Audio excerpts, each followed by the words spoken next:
a la persona a que lea con usted qué versículo.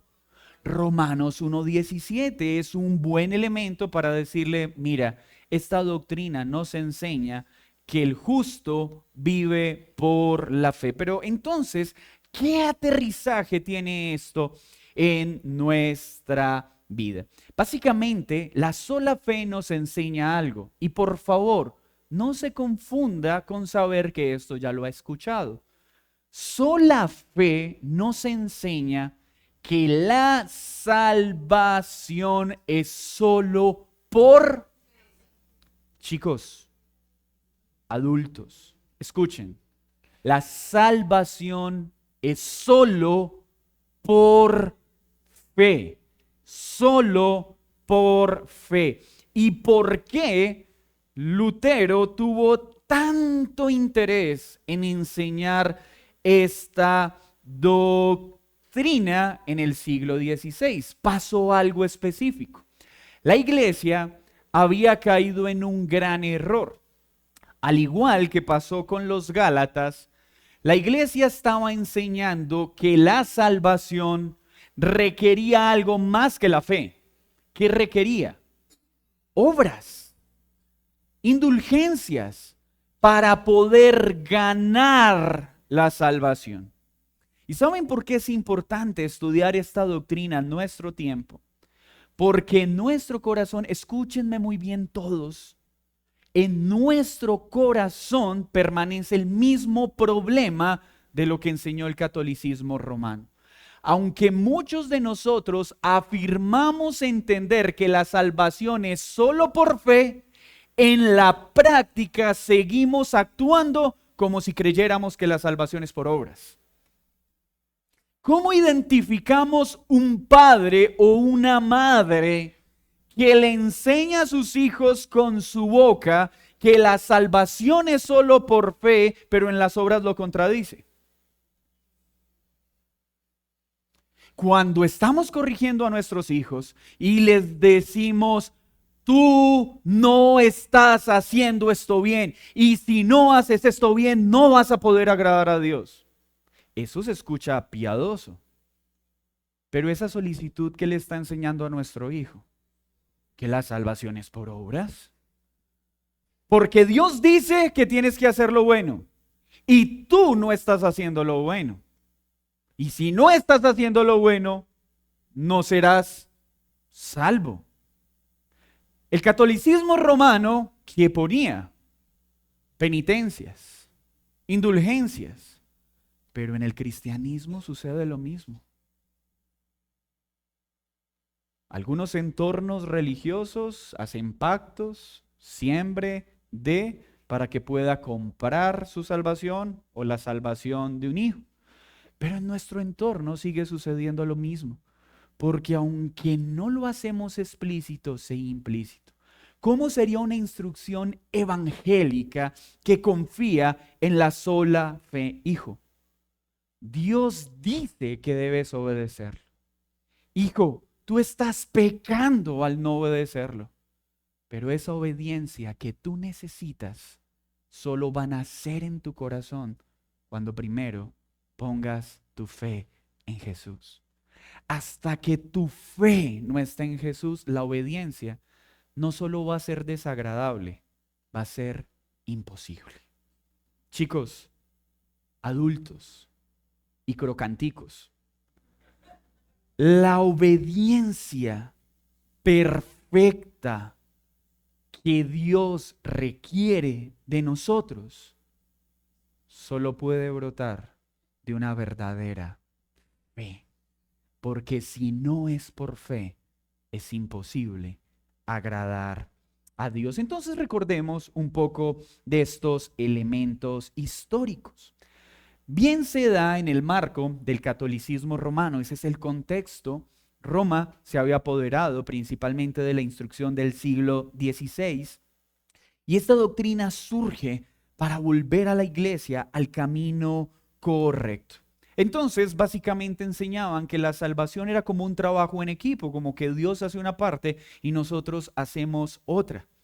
Primera frase que tenemos que sacar de nuestra mente. ¿Ha escuchado usted a alguien decir, es que nosotros tenemos que hacer el 90% y Dios Dios el 90% y nosotros el 10%? ¿Ha escuchado esa frase? Esta semana escuchaba a una predicadora que decía, es que nosotros tenemos que hacer el 40% y Dios hace el 60%. Escuchaba a otro que decía, no, no, no, la gracia de Dios es tan abundante que Él tiene que hacer el 99% y nosotros el 1%. Mi hermano, si nosotros tuviéramos o dependiera la salvación del 1% de lo que nosotros hacemos, nadie se puede salvar.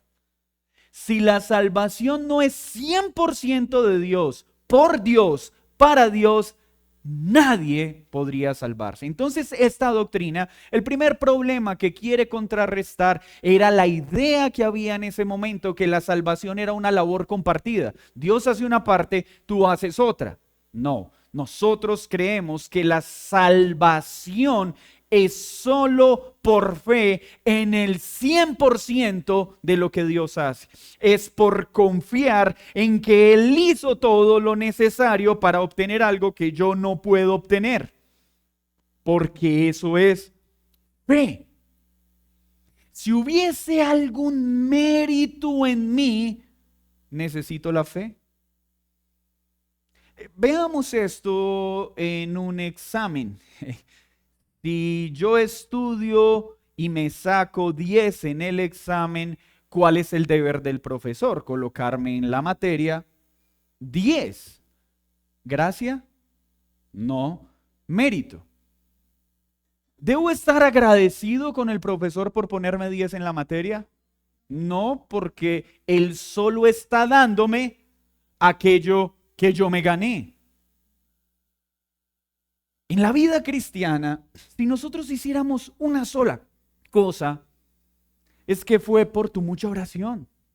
No, por la obediencia a tus padres. No, por la sujeción a tu marido. Entonces la salvación recibida no es un regalo, es un mérito. Entonces yo no estoy recibiendo algo por gracia, sino que Dios más bien me está dando el pago de algo que yo me merezco. Hijos, ¿cómo perciben ustedes la necesidad de salvación? Padres, ¿cómo entendemos? Por favor, no en el concepto teológico, porque sé que ustedes lo tienen, pero quiero preguntarles en la práctica. ¿En serio descansan en saber que la salvación es por fe y no por algo que nosotros podemos hacer? ¿Es en serio esa la fuente de nuestra paz? ¿O no hemos podido experimentar esa paz que da esta doctrina porque todo el tiempo estoy tratando de hacer algo para que Dios me ame? Estoy tratando de obedecerme para que Dios me salve. Estoy tratando de obedecer para que Dios me perdone. ¿Hay paz en mi corazón respecto a lo que Dios hace? ¿O estoy turbado por mi incapacidad de agradarlo? Esta lucha la experimentó nuestro amigo Lutero, uno de los grandes reformadores. Y para aquellos que recientemente están en entornos reformados, hermanos, cuando nosotros hablamos de los reformadores o los prerreformadores, no estamos diciendo que nosotros adoramos a estos hombres o los seguimos ciegamente. Reconocemos su aporte histórico, pero fueron hombres pecadores, llenos de imperfección. Defendemos las cosas que Lutero enseñó con acierto y atacamos aquellas en las que Lutero se equivocó. Defendemos las cosas que Calvino enseñó con acierto y atacamos por las escrituras aquellas en las que él se equivocó, porque estos hombres fueron instrumentos en las manos de Dios, no hombres perfectos sin error. Entonces hacemos mención de Lutero porque él tuvo una importante incidencia en esta doctrina en su exposición, no en su creación, porque ¿quién creó esta doctrina? Dios. ¿Dónde la dejó? en la Biblia. Lutero lo que hizo fue visibilizarla para que muchos pudiéramos verla con claridad. En 1510, Martín Lutero fue escogido en su orden sacerdotal para viajar a Roma. Para un católico romano, viajar a Roma era un sueño. Era poder ver lo más cercano al reino celestial de manera visible. Entonces él estaba muy emocionado por esta comisión. Pero este viaje a la Jerusalén celestial en la tierra, ¿saben qué produjo en Lutero? Su más grande decepción, porque no se encontró con la Jerusalén celestial, se encontró con un nido de corrupción y engaño. Así que Lutero regresa de este viaje, regresa a su monasterio, empieza a enseñar Romanos, Gálatas y Hebreos. Pero ¿qué sucede? Cuando llega a Romanos, él tiene una experiencia muy importante. La razón es esta: Lutero no había podido encontrar paz en su alma. Él quería tratar de agradar a Dios, pero ¿quién puede agradar a un Dios perfecto? ¿Quién puede agradar a un Dios que exige una santidad perfecta? A tal punto que Lutero enseñó en este momento que él sentía que no tenía ninguna comunión con Cristo como Salvador y Consolador. Porque ¿saben cómo había empezado a ver Lutero a Dios? Como un torturador del alma. Piense esto: yo soy santo, tú eres pecador. Aparte de ser pecador, te ordeno que vivas perfectamente para que yo te pueda amar.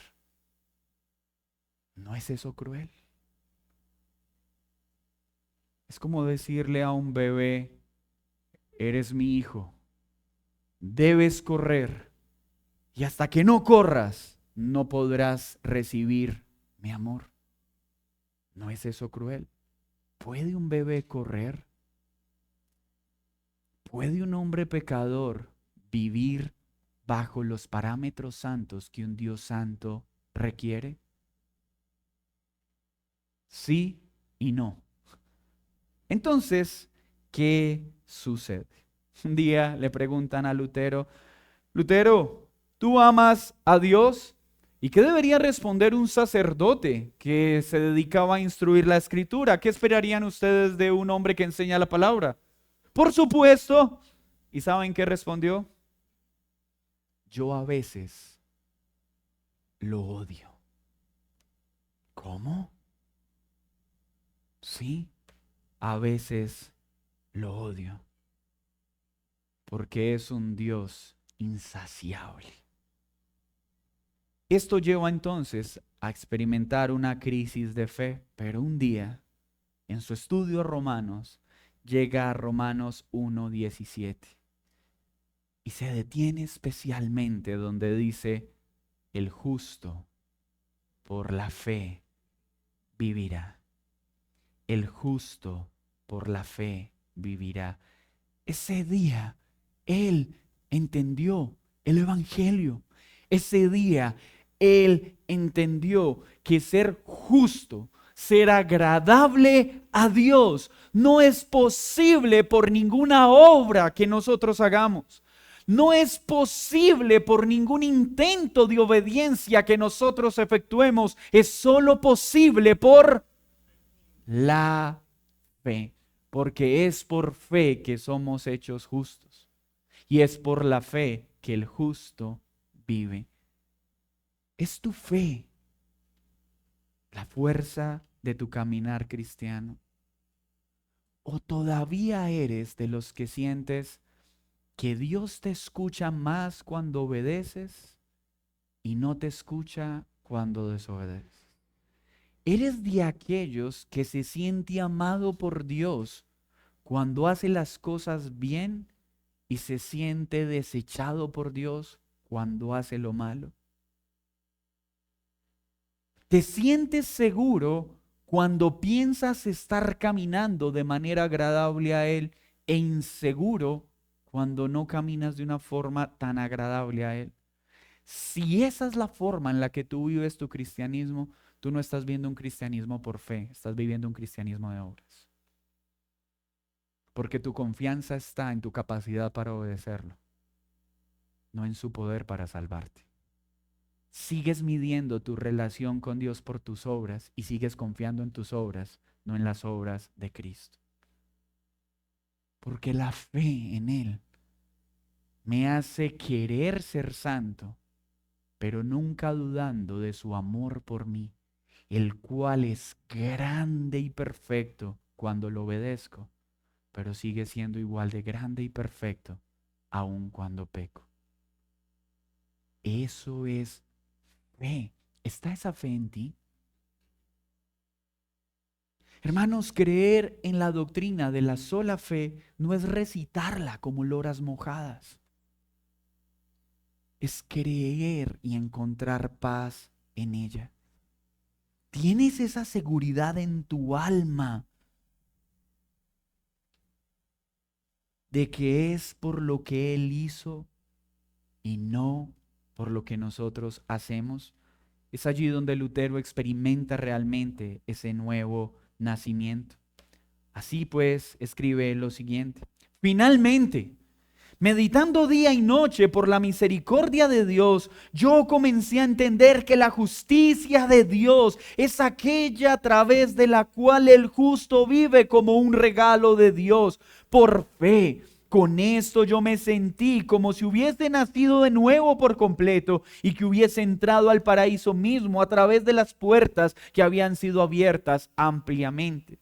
Hermanos, lo que nos salva es la fe en las justicias de Cristo, no en las nuestras. Nosotros vivimos confiando en que Jesús vivió justa y rectamente en este mundo y que sus justicias son imputadas a pecadores como nosotros mediante la fe, y por eso somos salvos por fe en lo que mi precioso Señor y Salvador hizo y sigue haciendo, no por fe en lo que yo hice, hago o haré.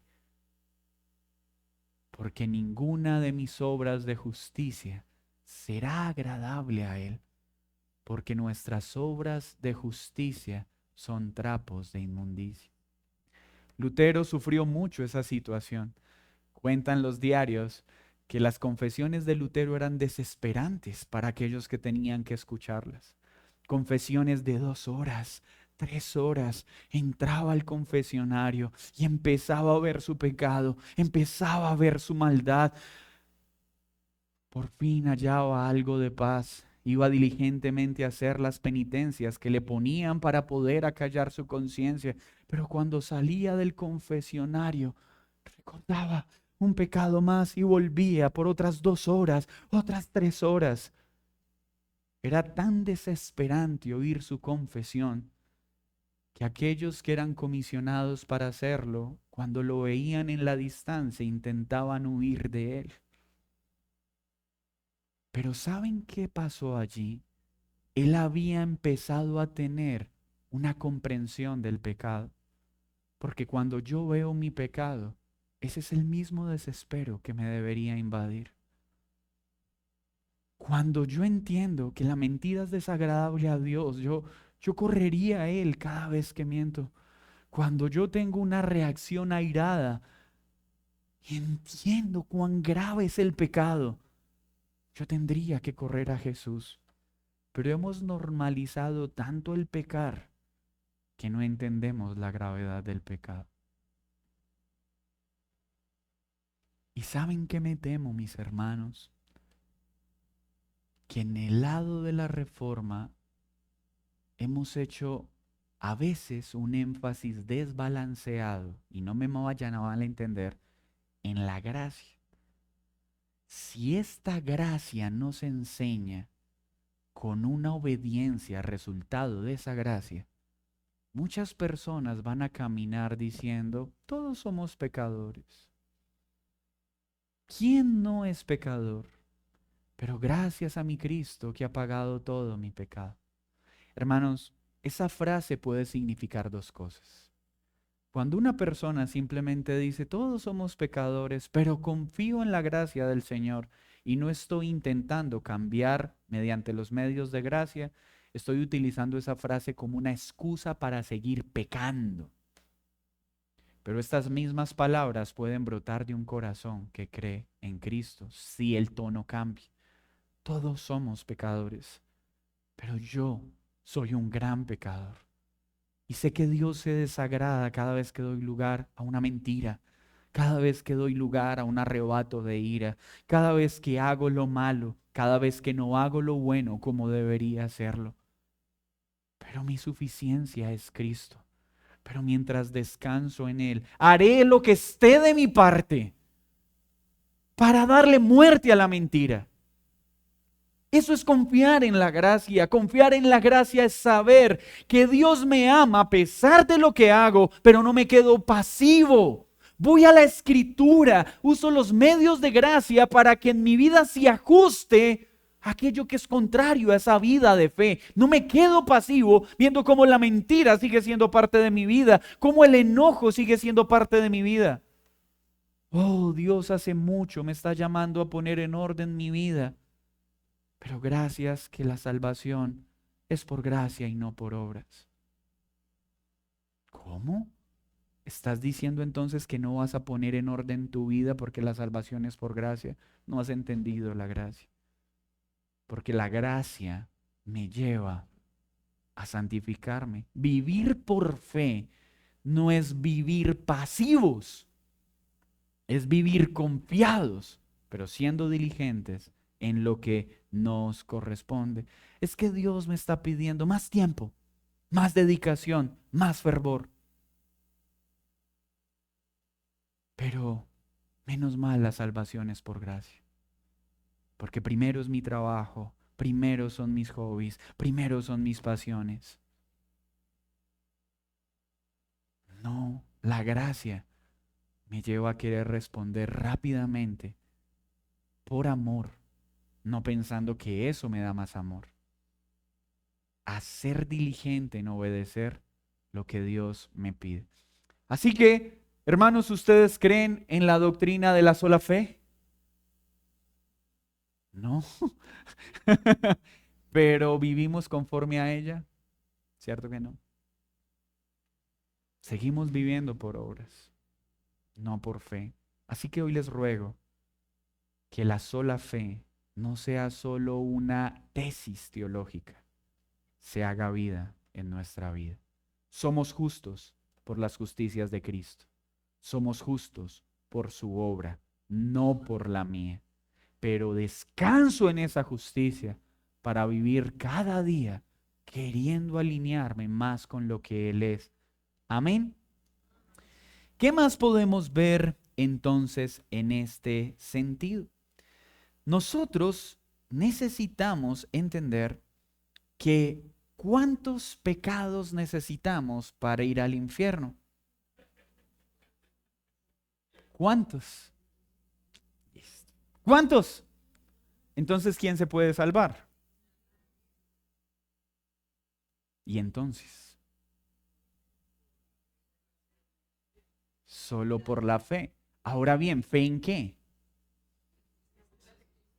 ¿En qué? ¿En qué de Cristo? En su obra. Entonces observemos esto. Debemos vivir por la fe, pero la justicia de un Dios santo dice que un solo pecado nos hace merecedores ¿de qué? Del infierno.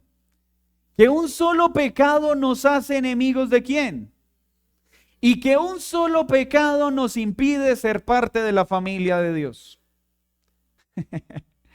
Entonces, imagínense, por ejemplo, que lo estaremos recordando en todas las doctrinas, decir que la salvación se pierde. Ok, si la salvación se pierde después de ser obtenida, ¿cuántos pecados necesito para perderla? ¿Uno? ¿Y entonces quién puede preservarla? Nadie. Porque la ley de Dios que exige obediencia perfecta. Perfecta es al pie de la letra. Pero no solamente perfecta, sino perpetua. Es decir, cada segundo.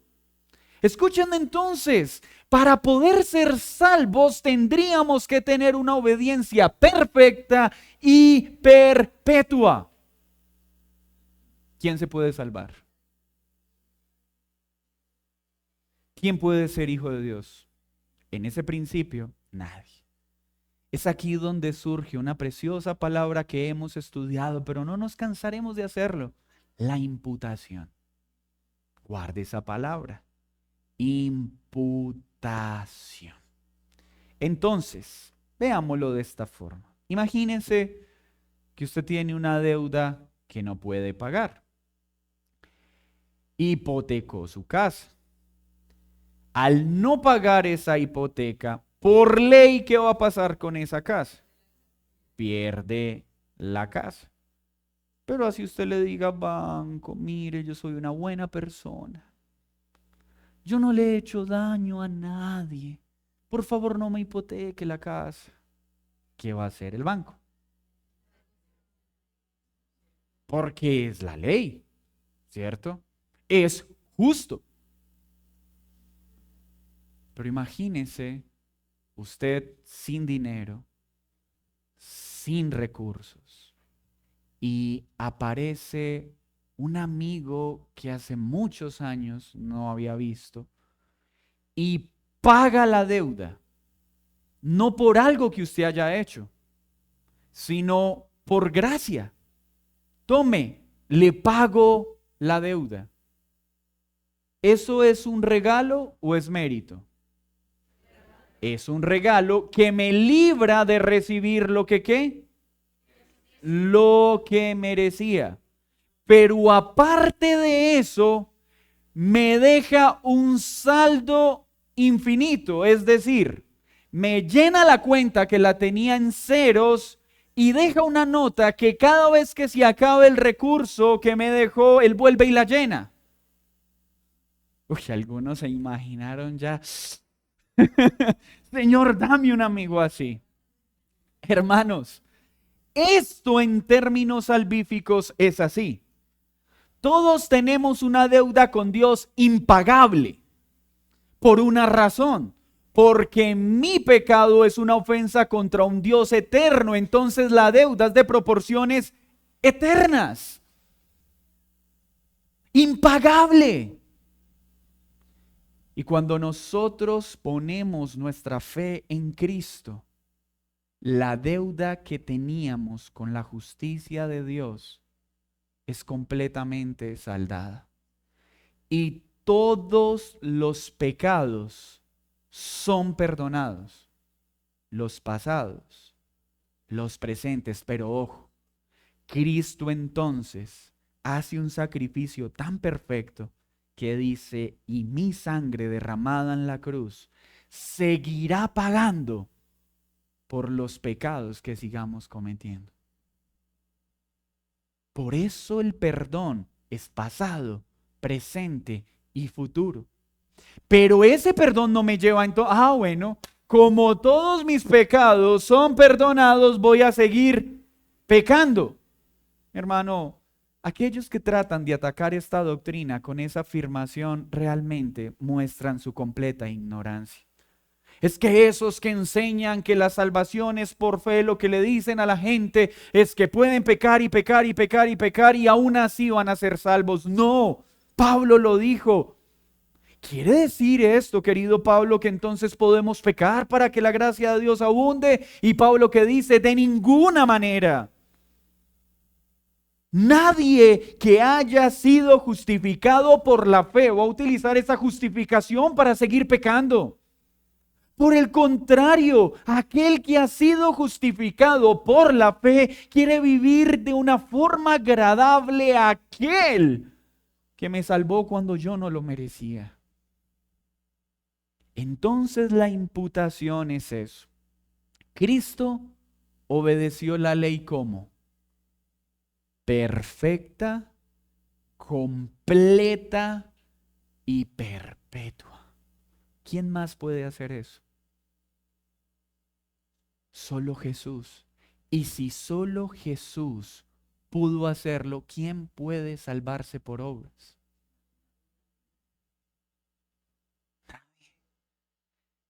Pero Jesús, ante el Padre, dice, tomo sobre mí los pecados del pueblo que vengo a salvar. Impútenme, cárguenme a mi cuenta la deuda completa de ese pueblo que he venido a salvar. Denme el castigo que ese pueblo merece. Dios Padre, desgarra todo mi ser con la ira que deberías desgarrar a aquellos que se han levantado contra ti. Dame el castigo que la vida de pecado de ellos merece. Trátame como si yo hubiera vivido la vida que ellos vivieron y van a vivir. Pero a cambio, impútales la vida que yo viví. Cárgales a su cuenta mi perfecta obediencia a tu ley. Cárgales a su cuenta mi obediencia perfecta, perpetua y completa. Ser justificado por la fe es poder acercarme al trono de gracia para decir, Señor, mi vida me hace enemigo tuyo, me imposibilita para ser tu hijo y me priva de ser parte de tu familia. Pero pongo mi fe en la vida justa de Cristo. Pongo mi fe en su perfecta obediencia. Pongo mi fe en lo que Él es, en lo que Él hizo. Y creo que ese castigo que Él recibió en la cruz, soy yo quien lo merece. Era yo quien debía ser clavado en ese madero. Un solo pecado hubiera sido suficiente. Uno solo es suficiente para haber recibido ese horrendo castigo. Ahora estoy seguro que cuando llegue mi muerte, solo por la fe, podré disfrutar de los nuevos cielos y la nueva tierra. Porque en aquel día mi confianza está no en lo que hice, sino en lo que el Hijo perfecto hizo. Eso es justificación por la fe. Y en una salvación así, ¿quién tiene todo el mérito? Cristo. ¿Quién merece toda la gloria? Cristo. ¿Dónde quedamos nosotros? Relegados. Mis hermanos, si de nosotros dependiera la salvación un 1%, eso sería suficiente para ser engreídos y decir, yo cumplí con ese 1%. No hablaríamos del 99%, hablaríamos del 1% que nosotros hicimos. ¿No son así los testimonios de los arminianos? Es que yo busqué a Dios.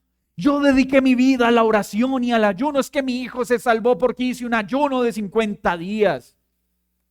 Es que yo me he dedicado a obedecer perfectamente la ley de Dios y por eso tengo la vida que tengo. Así habla una persona que confía en sí, no en Dios. Aquel que ha entendido la gracia dice, en mí solo hay algo, pecado. Y si hay algo bueno en mí, proviene de Él. Y soy salvo No porque haya orado mucho, no porque haya leído mucho la Biblia, no porque no falté ningún domingo a la iglesia, no, por la obediencia perfecta de Cristo. Hermano, yo no tengo que contarte nada de lo que yo hice, yo tengo que contarte todo lo que Él ha hecho en favor mío, porque esta salvación tan grande la he recibido solo por fe y no por obras. Esa es la doctrina de la justificación, solo por la fe. Entonces, cuando escuchen solo fe, ¿qué estamos diciendo? Solo fe en mi Jesús, solo fe en lo que Él hizo, solo fe en sus justicias, porque en mis obras no hay nada que me haga merecedor de tal salvación. Y entonces, en esta doctrina, la ley es importante. Porque cuando miramos la ley, ¿qué hace la ley? Nos muestra nuestra condición. Hermanos, el papel de la ley no es decirnos sencillamente cómo debemos vivir.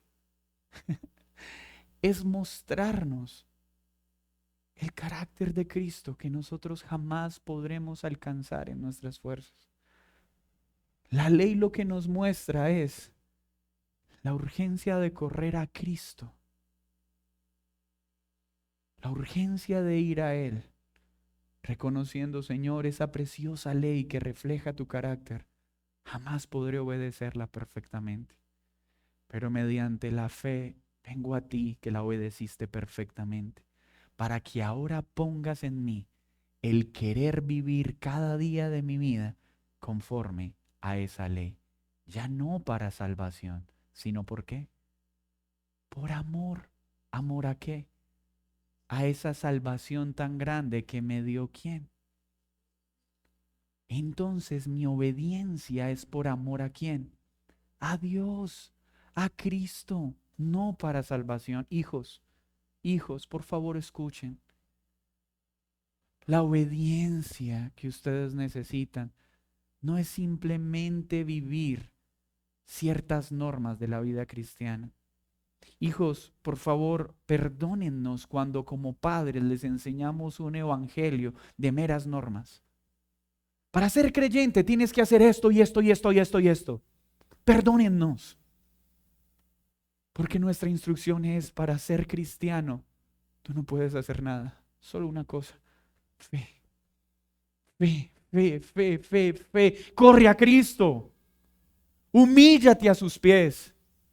Para que Él tome tu corazón y te dé un corazón, no solo que ame obedecerlo, sino con el poder del Espíritu Santo para hacer lo que Él nos pide. Y cuando terminemos de hacerlo y veamos cuán imperfecto fue, podamos decir, en mi imperfección, tu perfección se glorifica. Y el mejor de mis esfuerzos siempre será insuficiente, pero Cristo completa perfectamente aquello que yo no pude hacer. ¿Y esto cómo lo recibimos? Por la gracia y mediante la fe. La fe es el brazo que se extiende para agarrarse de lo que Cristo hizo y no de lo que nosotros podemos hacer. Permítanme orar y hacemos las preguntas. Señor, muchas gracias por estas verdades de las que hemos hablado continuamente, que a veces olvidamos, que las conocemos muy seguramente, pero en la práctica erramos tanto. Hoy te pido por aquellos jóvenes que están en esta mañana sentados escuchando esta verdad, por aquellos jóvenes que aún no tienen convicción de quién eres. Te pido por estos jóvenes para que hoy su corazón entienda que ser cristiano no es ser una buena persona. Ser cristiano es poner nuestra fe, nuestra confianza en lo que Cristo hizo. Pero ayuda a todos los presentes a que no solo digamos que la salvación es por fe, sino que vivamos reflejando esa salvación por fe. Perdónanos, Señor, cuando quitamos la mirada de tus obras y comenzamos a poner nuestra confianza en las nuestras. En Cristo Jesús. Amén y amén. Hermanos, ¿alguna pregunta en estos 5 minutos y 32 segundos.